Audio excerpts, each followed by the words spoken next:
Thanks for checking in on the State of Basketball podcast, episode 51. I'm Adam Miller, and I'm here with Jaren Wilt each and every week, and we are going to be bringing you the news and notes on all 11 Division I schools in the state of Indiana, because in 49 states, it's just basketball. One more is 52, which is like a year on paper, but we're not quite to the year mark. Yeah, we took not a lot, but we've taken several weeks off. But we've caught up on these double weeks. Yeah. And I think there was one time during this season. It's when we interviewed Paul Oren from the Victory Bell. Yeah. We did 2 episodes in a week. We did 2 episodes in 1 week. And then I don't think we counted like our NCAA tournament ones as full episodes. And I don't remember. So I think we're ahead because of the preseason. But we are encroaching on a year. We are getting closer. It is, I don't know what date it is, to be honest, because we're pre-recording this, and I apologize. But what is this, like the October 10th? No, this is October 14th. Yeah. Yep. It's October 14th. Hey, everybody, on October 14th. This is definitely the day we're recording this. So we're going to break down IU-Indy today. Yes. So if you've listened to our other episodes, we have done 5 other episodes and previewing each team in the state of Indiana. We're going to go through all 11. So those teams are Ball State. We've already done Butler. We did Evansville. We did Indiana. We most recently did Indiana State. And now we're turning our attention to a program that is the first time this is the first time we've ever talked about this school. Well, in this iteration. We've never talked about IU-Indy before. Well, we kind of did because we interviewed their head coach. Yeah, but we've never talked about... We never broke down the news and notes on IU-Indy. That's a good way to put it. New name. So formerly IUPUI, but we're not going to dead name them. You'll notice that we are, if you're listening, you have no idea. But if you're watching, you'll notice that Jaren and I are in Pacers gear. I've got a Reggie Miller jersey on, and Jaren's got a Pacers polo because he's not employed by the Pacers, hopefully. But we are wearing Pacers stuff because it is the closest thing that we have to Indianapolis. IU-Indianapolis. So it's in the same city. It was between, this, Butler, or wearing an IU shirt and then putting Indianapolis on it in tape. And I don't have just a regular Indianapolis t-shirt. Yeah. So a little bit of a stretch. We went deep in our bag to figure out what to wear, but we made it work. We would love some IU-Indy gear. We just haven't gotten that far yet. We'll get there. Yeah. So yeah. Still new program. We haven't even been down to see a game. We didn't go see an IUPUI game last year, but we will definitely see an IU-Indy game this year. Yeah. And so we would love to rock some IU-Indy stuff. If you're able to send some our way, we'd love to champion the Jaguars. We also don't have any Jag stuff on our wall. Yeah, a lot of blue, not a lot of red. If you have any old IUPUI stuff that just says Jags, as long as it doesn't say IUPUI, but you still want to get rid of it because new program, new leaf within the university, we'll take it. But we'll have Coach Gasara. We'll have our unpaid intern get your information. Yeah, we'll get connected. But let's talk about them, Jaren. Yes, they are in the Horizon League. Still. New conference or same conference? Yes, same conference. New team name. Well, no, their team name would be the Jags. They're still the Jags. Yeah, but new school name. Sure. New head coach, Paul Crosaro. We interviewed him. Go check that out. He does have a head coaching record of 79-34, so he's a winner. All of that was at IU-Indy, where he was most previously. But little fun fact, he has coached under Coach G at Southern Indiana. That was also at IU-Indy. And then he coached under John Kaufman at Purdue Fort Wayne. So ties to the state, ties to coaches that we talk about all the time. So just wanted to throw that snippet in there on based on his resume. But let's talk about where the Jags ended last season. Yeah, in our last episode, we talked about how there was such a big difference because everything is different about the Indiana State team from last year versus this year. Not a lot of difference in the numbers, and I think in the preseason, and I think that's going to be wrong in the postseason. But they finished 359th in Torvik. That is where the Jags finished last year. They went 6-26 last year, went 2-18, and they finished 10th out of 11 in the Horizon League. And for our listeners at home, and also Jaren, can you name the team that finished below the Jags last year in the Horizon League? That's a layup. Detroit Mercy. Yes, and their one win in conference was against?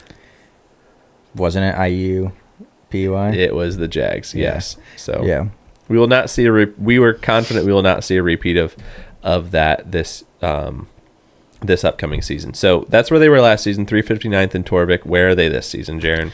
356. Woo! So, sorry for all of our listeners. That was probably excruciatingly loud. Sorry, I just had to peek my mic real quick. Yeah. So, 356, right? So we talked about with Indiana State, a lot of turnover team-wise, but quite a big jump down. This is like the inverse of, like polar opposite, really. A lot of team over, small jump up. A lot of team over. A lot of turnover. A lot of turnover. 3 points. I mean, that's virtually nothing. Yeah. But, which is kind of disappointing. But we'll get into that. Yeah, that's just a projection. So what's their record? Their projected record, 9-22 and 4-16 in the conference, which we believe is a load of baloney. And I do like bologna. I love bologna. Just not with ketchup. That's facts. Yeah. I think, and I've never talked to Bart about his algorithm, and I've never talked to Ken about his algorithm. I just think that the algorithm has absolutely no idea what to do with a roster like the Jags are bringing in. Yeah, I just think the algorithm doesn't know how to factor that in. Well, a lot of it, and we'll talk about it, is how do you translate D2 productivity to D1? Casaro, but also just complete roster makeover in general. So key returners. Okay, who are they? There are none. Ooh, fresh slate for the Jags. And I think it's good. I think that's what everyone wanted. Yeah. And then key newcomers, all of them. I didn't actually write all of them. We will talk about a few. I debated it. Adam will tell you. I was talking with our intern, trying to decide if we put all of them as key newcomers or if we actually highlight some. Obviously, it was better to highlight some. So we did. Want to hear names or something. The people. Yeah. I'll start with freshmen because I believe this is the second largest recruitment class of true freshmen of the state. But the first we've talked about, right? Mm-hmm. They've got 5 freshmen coming in. Huge for the future of the program, which Corsaro kind of discussed in our interview with him. We won't get into that too much because we want you to listen to that interview. But 3 guys that really kind of stand out to us, Adam. Who are they? So we're talking about Jarvis Walker. He's a transfer from IU-Indy. Guard, averaged about 13 points and shot 43.8% from 3. So that is incredible considering the amount of clankers that we had to watch last year. from the Jags. So it's going to be a whole, like right there, it's already a whole new look because you've got someone who can shoot. Yep. And he's also, one thing to note is he is a graduate student. So he comes in his final year of eligibility, which is a trend for the Jaguars. Mm-hmm. And Corsaro talked about that. He doesn't want to rebuild, right? Yeah. Obviously, he wants to set them up for success in the future, but he also wants to win now. So he brought in winners and you can now, do both. regardless of age. So in addition to the 5 freshmen, he brought in the graduate students. They can learn from each other, but also that could lead to success that we'll talk about with the Jags. Who else we got? We have a transfer from Harcum College. It's JUCO. He's a sophomore center. Ebenezer Ogo, I believe, is how his last name is pronounced. And shout out to the Ion College basketball guys because they were talking, I think, in their episode about I can't remember the team that they were talking about. They talked about a player named Ebenezer, and they're like, "We need more Ebenezers." We got one for you right here, right on the Jags. Almost 8 points, 6.8 boards, and 2.1 blocked shots per game last year. His team was 25-5 last year. 2 shots blocked a game is ridiculous. Yeah. That is ridiculous. Over 2 shots, technically. Yeah. I'm going to look up his height. Yeah, I didn't write it down. I believe he's 6'10". And got that many blocks. That's crazy. 6'10", sophomore. Mm-hmm. 63% from the floor. That's really good, bucket man. Getter. Yeah. That's why we wanted to list out, obviously, Harcum being a JUCO. We thought it was important to list out their record because they're a good team, right? Yeah. We've talked about that with several coaches, Corsaro. We talked about it with Coach Sprue. We talked about it with Coach Scott Moore. Ball translates even at lower levels. High performing teams have players that can play at the highest level, and we believe Ebenezer is an example of that. Yeah, and I mean, a guy who can do everything. He was 3 points shy of a triple-double, and probably one of the most impressive triple-double stat lines, almost triple-double stat lines I've ever seen. 7 points, 14 rebounds, 10 blocked shots. So the dude is a rim protector, which I think is essential to any team, but will definitely be helpful for the Jags. And then their last player we're going to highlight as a key newcomer is Paul Zelinskis. He's a transfer from UIndy. He's a grad transfer as well. So I believe he and Jarvis Walker are in their last year of eligibility. Can you confirm? I believe so. He's another guard, so 12.5 points per game and 3 rebounds and 2.4 assists. And another, not as good of a shooter as Walker, but 37.1% from 3 is very respectable. Anytime you're getting above 35%, like that's really good. North of 40 is incredible. Yeah. And I think that last year the Jags leading 3-point shooter was like 32%. I think that was Jalen Counter at 32%. So sizable jump in potential 3-point production for the Jags, that's going to be beneficial. We talked about it all last year. One of the worst shooting teams that we covered. It was like, hey, who takes fewer 3-pointers, IU or IUPUI? And it was back and forth, but IUPUI last year definitely made fewer. Yeah. So let's talk about their key games. A couple in the non-conference really stand out, and I think they're going to be good tests to see what this team is really going to be able to accomplish. They play at Xavier on November 8th, so I believe their first game is against a non-Division I school. I think so. And then they go to Xavier, a very tough place to play. So this is going to be a tough test for the Jags. Yeah, they open at home on opening day at IU Columbus. Yep. Okay. And then another tough test. They go 10 days later. They go to Iowa State.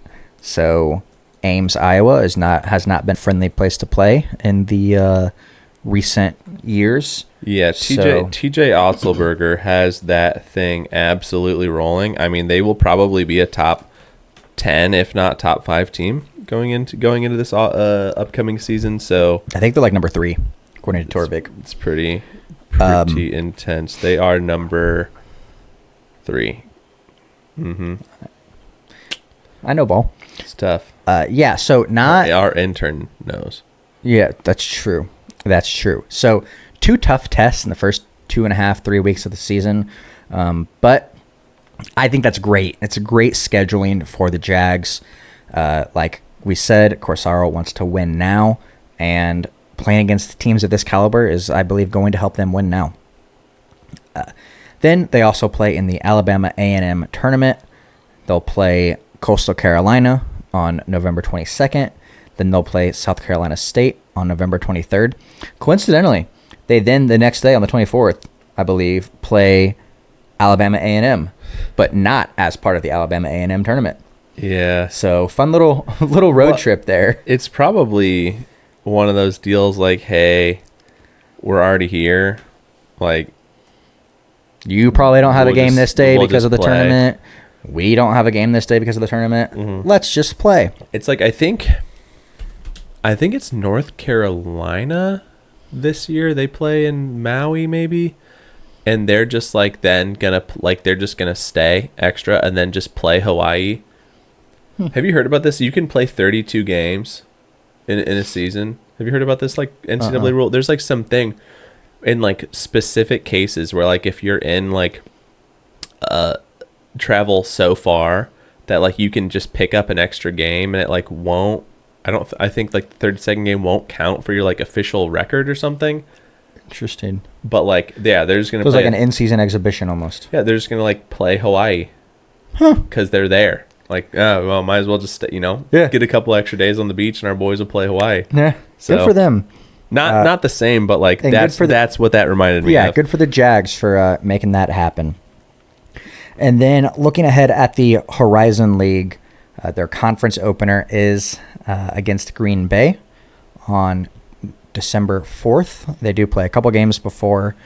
So they play like a split where it's like 1 or 2 games of the conference, and then they'll play a couple more non-con games, and then they'll fully ramp up into conference the December play. Split. Yeah.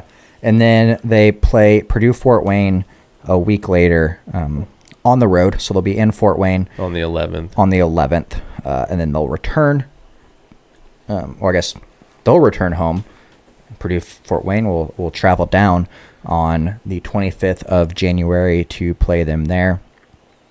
Then they close the conference play with Wright State at home on March 1st. So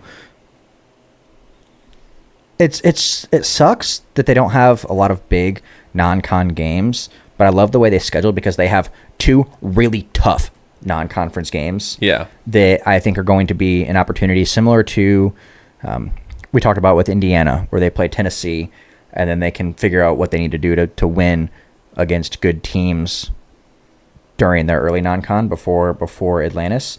And I think that Coach Corsaro really set the team up for something similar. Play 2 tough teams at the beginning.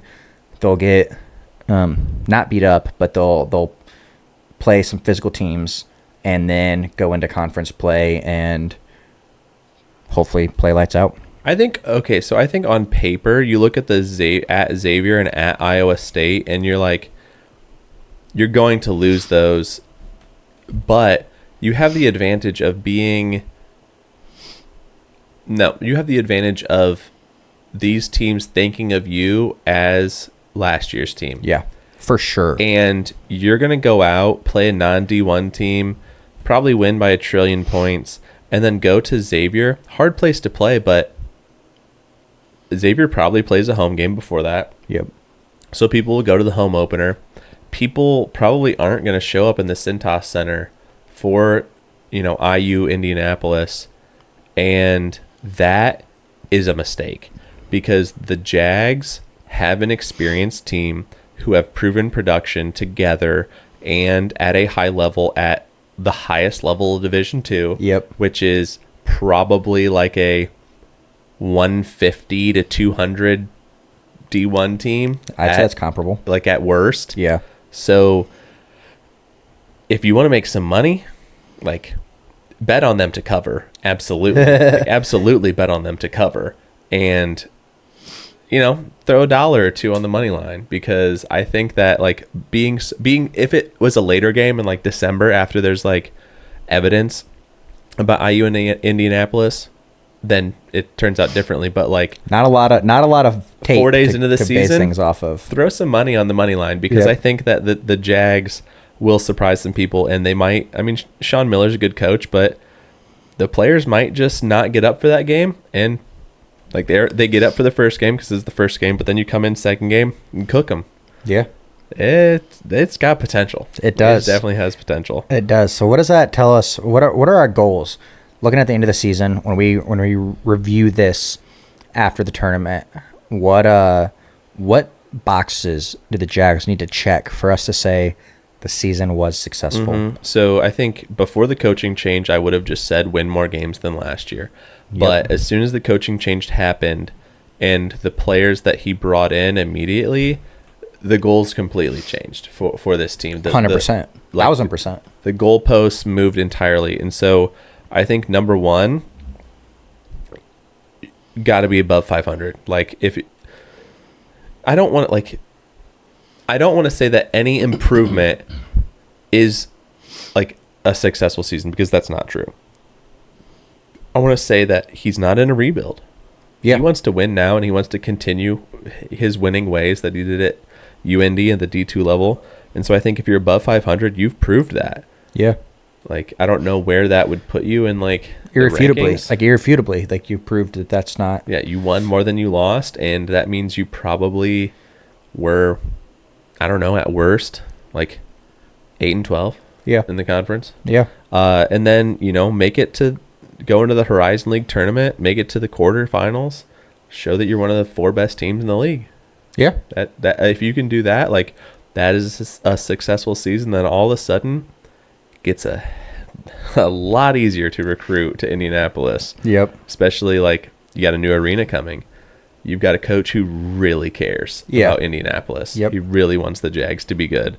So I think if you can be above 500 and you can make it to the quarterfinal, I don't want to say quarterfinals is like icing on the cake, but like, make some noise in the tournament. Go make it to the quarters. Yeah, for sure. So before we get into what we think our record prediction, what we think they're going to do from a record standpoint, I just want to, factors that played into us, predicting these records, right? It's a completely new look Jaguars team. Coach Corsaro, new coach. He's has high ambitions for the team, right? Like, he's been a proven winner throughout his career. We're not going to go too much into it again because we interviewed him, and we don't want to steal the attention from that. So you can go listen to that. And I point as if this is the episode backwards. Is over there. Yeah, the episode is right there on the wall. No, but now you check have that to episode go in out. And edit. Now you have to go in and edit and put a link to the thing right there. Imagine. He's not going to do the work. I mean, our unpaid intern's not going to do the work. Our unpaid intern will not do the work. Yeah, but again, most of this team has come from elite level Division II schools, right? Schools that play at a high level in the Division II world, and they're definitely primed to make a splash in the Horizon League. Mm-hmm. So, what does that splash look like, Adam? I mean, when you look at their non-con schedule, I could see them winning at Xavier or, winning at Iowa State, pulling off a stunner. But just to be conservative, if they only lose those 2 games, I think they win the other 9. Yeah. In the non-con. So I think they could go 9-2 in the non-con for sure. And I could definitely see a 10-1 non-con from the Jags. Because, like, just looking at when we were looking at their schedule together, it's just like you throw out a team and you're like, Eastern Michigan, they can beat them. Coastal Carolina, they can beat them. South Carolina, every team, it was like, no, they would win. They would win. They do play 3 non-Division I teams. So, I mean, there's 3 wins right there, but you still have to, accrue 6 more. Yeah. And I think that all 6 of those are winnable. So I think 9-2. But what about the so I guess would that be 9-2? Maybe lose to Iowa State and lose to Xavier. What do you think that they do in the conference? Another record that I'll never forget. I believe I think they'll go 9-11. I do think that the Horizon League is tough. There are a lot of really good teams. And this is like Adam said, 8-12 at worst. 9-11 is positive. Obviously, they could go better. Yeah, they could win more. But I think we took a conservative approach here, just because there are a lot of good teams in the Horizon League. But 9-11 plus 9-2, my math's not great. What is that, Adam? What's the overall record? 18-13, and I think that is incredible, because I think 9-11 in the conference is really good. And we saw Purdue Fort Wayne, who was leading the conference for a while, get tripped up in some games because there's just so many strong teams in conference. I mean, Oakland beat Kentucky in the tournament. Like, there's a lot of good teams in the Horizon League, but 18-13, that's 5 games above 500. Like, that's successful. Incredible. That's success in our eyes, like we talked about. And that proves in our first season. Yeah, and it proves that it's not a rebuild. Yeah. Like, he's got his team and he's rolling with it. Yeah. Most definitely. So before we get out of here, he's got trivia for me, I guarantee it. No. It's trivia in a sort. Much like last year. Last year I think the Jags played the most games at 11 a.m. In the Division I. Sounds about right. Had to have. November 4th, Monday, first day of the season. It has to be the first game of the season. IU Columbus goes to IU-Indy. Do we go? Do we go kick off the season? Do we show up at the Farmers Coliseum? Who says no? Your boss, probably. Yeah. If Coach can get us tickets, we will be there. We would love to be there, because I think this might be the first game of the season. Yeah, of the season. Yeah, of the season. And I would love to be there. That'd be electric.